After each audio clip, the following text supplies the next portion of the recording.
Hello, everyone. This is Tom Fox back for another episode. I'm absolutely thrilled today to have with me Teddy Jones. So, Teddy, first of all, welcome and thank you so much for taking the time to visit with me today. Thanks for inviting me. Teddy, could you tell us about your journey from nursing to education to academia into full time fiction? It's a long one. I'll begin with telling you the fact that I really enjoy going to school. I'm an inveterate student, and so it's not a surprise that I would have gone back to school for further education a number of times during my working years before I began writing fiction full time. I began by winning a contest in that was that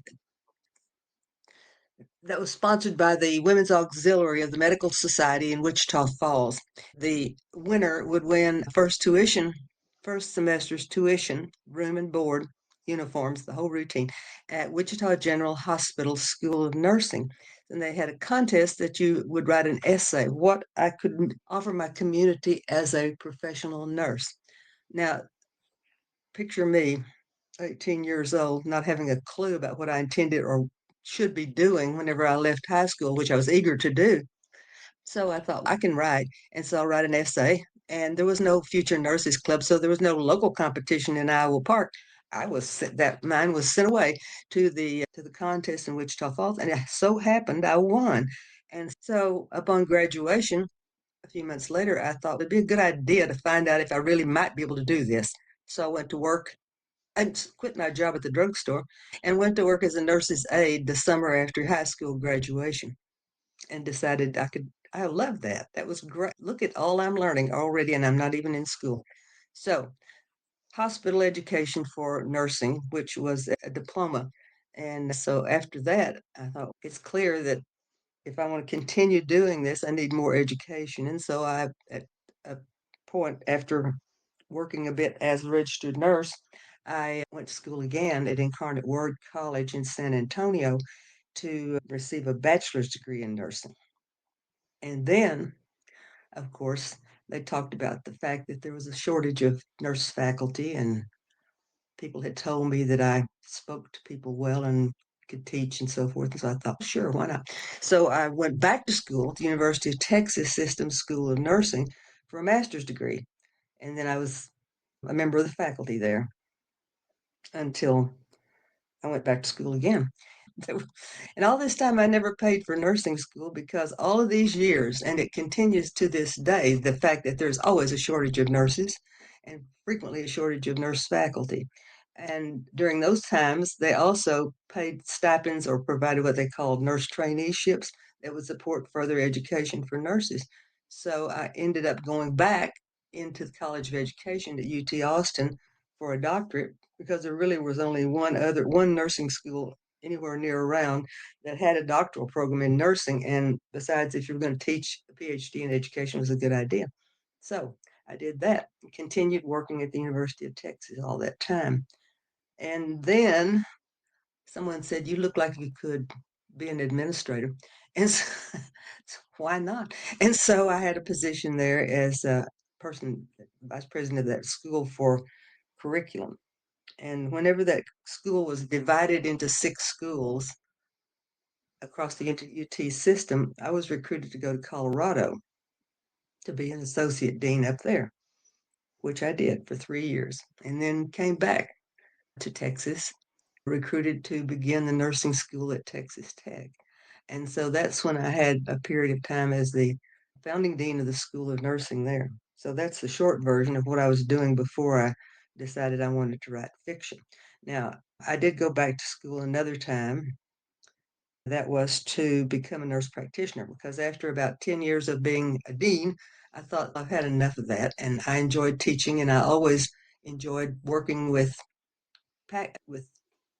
working with students as they worked with patients. I never didn't teach.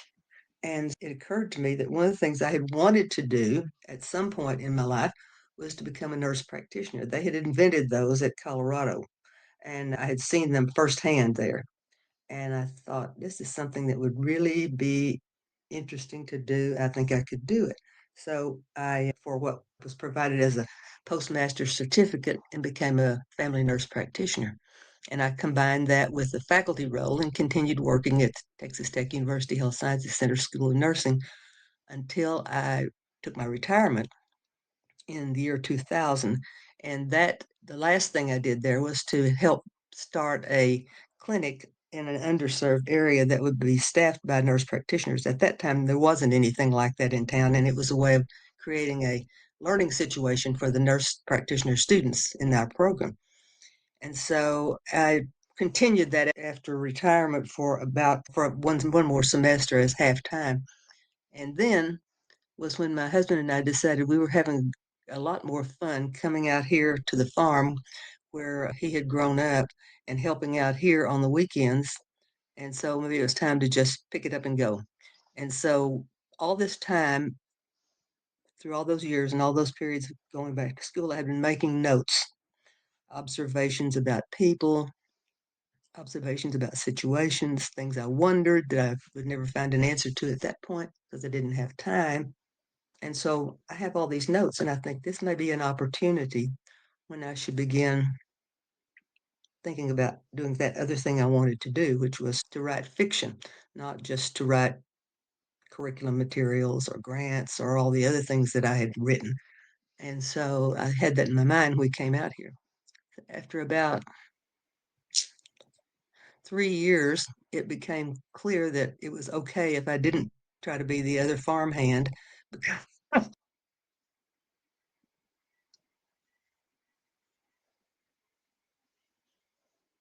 Yeah, Keep I going. then, excuse me, so that's when I began trying to write something.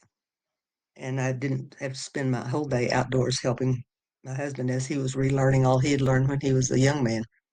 And so the first try was based on the learning that I could do by going to conferences and reading in books magazines like Poets and Writer's Digest and things of that sort. I thought maybe I could learn enough from those things if I practiced hard and I could do it. Well, it became clear to me after a while I might need a little more than that. And so I began to attend larger conferences, one of which was at the University of New Mexico's Summer Writers Conference in Taos. And it was there whenever I had taken some work there. And then you had an opportunity to meet with the instructor that your workshop met with. And he said to me something like, I think you might want to consider going into a MFA program if you're really interested in writing fiction. And I said, okay, let me think about that. And I had looked again, at these publications from the industry that I'd seen mention of them. So the end of that story is that I decided I would go back to school again. And meanwhile, I'm writing stuff, sending it out, doing things like that, and not having a whole lot of luck. Some really nice rejections. And so and I had written before I went to school over there the draft of a novel. And I had given myself a limit how many rejections it would take me to decide that that I wasn't going to go anywhere with that. And I can't, whenever number 60, I'm counting 60 rejections arrived, I said, okay, this means I really do need to do something more. And so what I thought I'd do is I would use the application available to do-it-yourselfers at that point, which was a long time, 2012, provided by Amazon. Their first self-publishing platform was called Create Space. You could basically use a menu of what services you wanted from them, and the result would be what you wanted, a book. Here it is. So there's the first thing I had published, a novel. I called it a coming of age and middle age story about a woman in Lubbock, Texas, and the nearby. And I felt good about that because I had something in my hand, but I knew that wasn't what I really wanted eventually. And so I went back to school and they taught me a lot of things that I really needed to know. And so that's how I got to decide that I was going to actually be able to call myself a writer because they taught me one big important thing was that all good writing is rewriting. And so revision became a gigantic part of what I do. And that and finding some really trusted colleagues that would tell me the truth and have a continuing workshop with maybe one or six, a few people that you could trust to tell you this is not working, this works, I don't know why you're doing this. And I found those people. And so that's how I came to decide that I would call myself a writer. And bit by bit, I stopped working part time as a nurse practitioner the year that it was going to be necessary for me to work nearly full time in order to keep my certification. You have to have a certain number of hours of work during a 2-year period in order to maintain your certification as a nurse practitioner. And it was either do that and don't do the writing because I couldn't do everything, which is hard to admit, but I couldn't. And so I decided this was it. Go ahead. And so that's how I got to call myself a writer full time. And so What's the genesis of A Family of Good Women? Where did that story come from? in 2004, I was reading, everything is source material for me. Okay. I was reading the Texas Electric Co-op magazine. And in that magazine was an article by Joe Hawley about a group of women called the Sanctified Sisters. It was the Women's Commonwealth of Belton, Texas. And I thought, oh my goodness, I never heard of such a thing. These were women who, there was a woman who was the leader of the group who was very religious and who perceived it rightly that there were a number of people, women, and some of their children who were in tremendous need following the return of veterans and or following their widowhood after the Civil War. And so she began taking these women in along with the children if they wanted to bring them. One stipulation was that they had to have been visited by the Holy Spirit. She was a part of what is now called the Sanctificationist movement during that period of time. And I thought, this is really something I had no idea.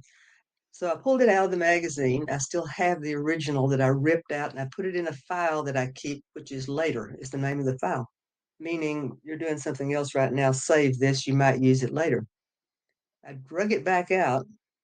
I think it must have been 2013, 14, somewhere in there.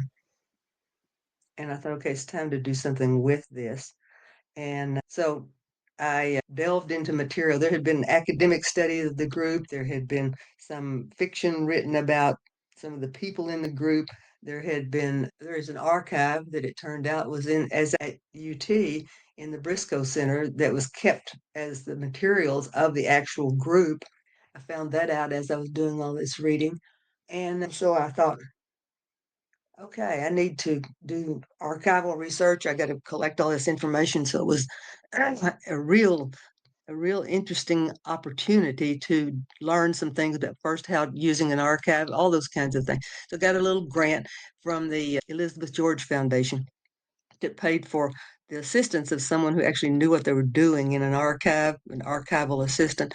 And so that helped me, and I did the travel. And then at that time, I had already decided probably I wasn't going to try to redo their story, those original women. That's been done. That had been done by the woman who did the academic work and several others. So I thought, what if, which is the fiction writer's main question, what if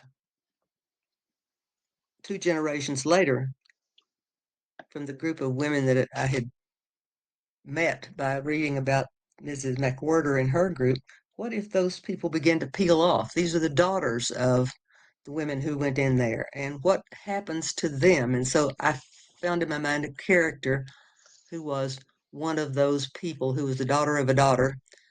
And she was now placed in a situation, in my mind, of having to decide what she was going to do with herself. She'd graduated from the normal college up at Denton when she had a teaching certificate to teach history, but her mother had just died. And so that's where it came from, and that's where the story grew from. I found a character, I made her up, but it was based on this historical group, which is rich in information. I just didn't want to redo them because they'd been done, and besides which, I write fiction, and so that's what I wanted to do. Did that answer your question? So I'm always intrigued by writers and their writing process. So for instance, I'm a morning person. If it ain't done by 10 a.m., it ain't gonna get done. Are you a morning person, evening person? Do you write when the spirit moves you? Does the muse enter your soul and it just all comes out? What is Teddy's process? Mhm. First of all, I'm not sure that I don't tend to be routine. I don't sit still well. And so I can't say that I sit down and I write 5 hours at a time every morning like some writers do. And I admire that. Good for them. But I can't do that. I know that and so I write basically in a project style. I have a notion that this is going to be a big story. Okay. So it means it's not a short story, it's going to be a novel. And so then I have to begin making notes. And so the note making and the reading that's at the base of it has to come before I actually begin trying to make sentences of things. I have all these notebooks of things that I must make certain I want to include or not once the actual composing begins. And so it's not nearly as orderly as it might be for someone who behaves differently than I do. But that's my process. And I'd have to say there are times when I don't write for maybe 2 or 3 days at a time or even more, but I'm thinking about it all the time. And I'm thinking while I'm doing other things. And even when I'm actually composing, I get up and walk around. I have to do that because I hear the way the most important thing to me is that my characters seem real. And in order for them to seem real, I have to hear them talk. I have to know where they are. I have to see them. And that is what I do while I'm walking around. And so I might look like I'm doing laundry, but half of me is thinking about how does she sound when she says that? Or what is she thinking? Or what's the weather like outside today, there where she is? And so that's kind of a messy process, but that's mine. Then Uh, after all that, once I have a draft, eventually I take it to my workshop group. I have a group that we meet, and there's a core group of us of about six, and we import our teacher who we learned from back when UNM had their workshop. And so every year I have something I'm working toward that gives me an end point to have a good draft. I know it's not finished because everybody will tell me what's wrong or right, and then I'll redo it and I may start all over. But that's how it goes for me. But at least I know that next year in July, I need to have this ready so that, and I know that I can submit up to 300 pages because it's a small group. That's the parameters I work within. But other than that, it's just the way I work. Does that answer your question? it does. That's actually how Agatha Christie wrote. Is that right? It is. Oh, Uh, really? she said everything came together in front of the sink washing dishes for her. How did you take the story and the time of the story and make it relevant to a reader in 2025? That's really important to me is that the notion that why bother? Why bother? Why would somebody bother to read this? But we are all more alike than otherwise. We are all human. And so there are common themes that could be said to be universal over time.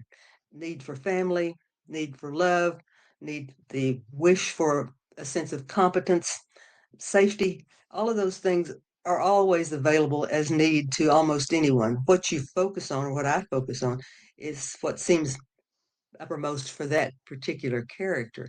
But then all the rest, they are human. And so they have to, all this other has to weave in. You just don't want to make it single point. I mean, you don't want to have, and that's what was wrong with Half White. There was like one major point. I don't now begin with a major point. I want to see what these people are doing. And so I put them in a place. Place is important to me. It has to be as much as a character, place is. And so place affects people and they're there for a reason.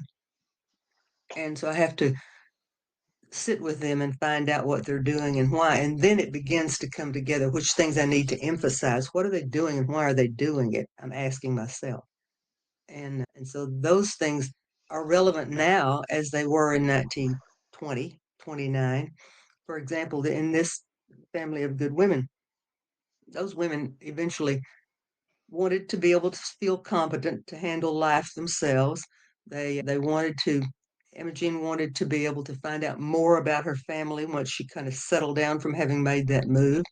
She wanted to eventually have a notion of, was she going to make use of the education she had, or was she going to continue doing what she did? Success was important to her. Success is important to people now.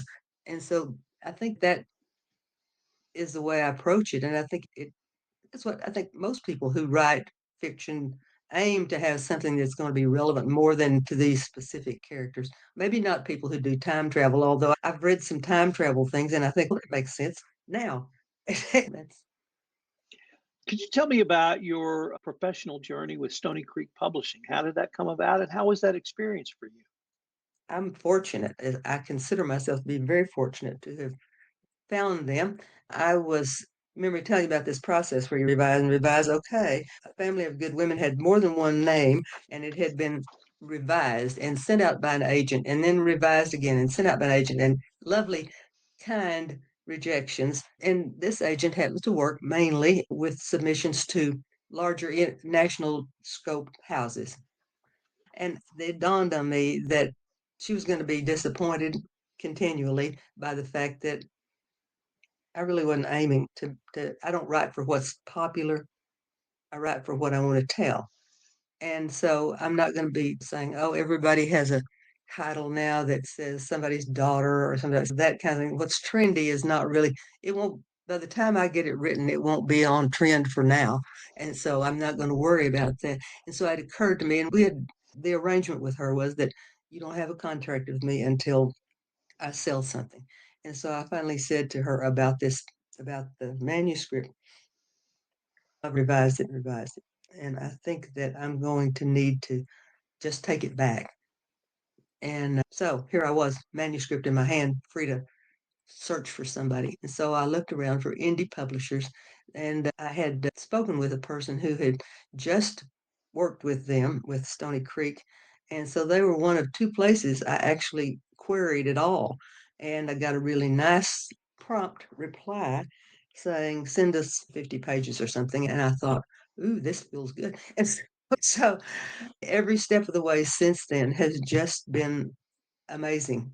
And professionally operated. There's everything is clear what they're going to provide, what I'm doing, all of that. I feel really good about working with them. And I also think that it's consistent with what other people who have published with them say, that they feel really good about the product. The books look nice. They are well edited. They just do a good job. It's done, and yes, it is an independent, but they also have connections with the distributor through the Texas A&M Publishing Consortium. I believe the Texas Writing Consortium, and they so that's something that many independents can't offer. And also, it's really amazing to have a publicist assigned to guide me in terms of seeking opportunities to spread the word about this book. And that's made a big difference. So I couldn't be more pleased with working with Stoney Creek. I had worked with an indie before for the Jackson's Pond series. And the person who operated that was a solo, and he had several people to whom he outsourced work. And his main mission was to make good books, nice books that looked good, that told good stories, and that he thought were he liked. And he did a really fine job for me. But it was stripped down in terms of no assistance with marketing or publicity. I had to do anything that was done. I had to do myself, which is typical. That's not it was not a surprise to me, but maybe it was a gift. He came to a point after four of those the Jackson Spawn books and all the other projects for other people that he had committed to, and he said he believed he had done all he was going to do because he had done that as a retirement project of his own. And so he wasn't going to accept any more submissions. And so I thought, okay, time to go. And so that's how I happened to be at a point of that making decisions about what I was going to do next. And that's how I'm with Stoney Creek, and I'll stick with them as long as they stick with me. Teddy, do you have any projects either in progress you're thinking about or maybe just noodling over? Two of those three. Next publication with Stoney Creek is going to be another historically based novel, and it's called Far From Uncertain. And we'll get a cameo appearance from the Good Women briefly in that, but it's set in a combined way both in the past as well as in a frame of interaction between two characters in the year 2000. And so that I'm told will be be produced and out in the spring sometime from Stoney Creek. I have another Jackson's Pond story that I took to my workshop in Taos in July. And of course, it's only had its first outing, and who knows what it'll turn into now that I've revised it the first time. We'll see. But anyway, so yes, I have one coming and one I'm working on, and sure, something else will turn up. As long as I'm able, all right. Teddy, unfortunately, we are near the end of our time for this episode. But before we leave, I wanted to ask you if our listeners wanted to connect with you, find out anything more about your work, what would be the best place or places for them to go? I have a website. It's TJONES Writes, WRITES.net. Also, I'm on Facebook and occasionally on Instagram. When does A Family of Good Women release? September 9th. Just Not around the long. corner? Nope. Yeah, I can't wait to hold one. Teddy, this has been a great chance to visit with you. I hope we can continue this conversation. Thank you so much. I really appreciate the opportunity to visit with you, Tom.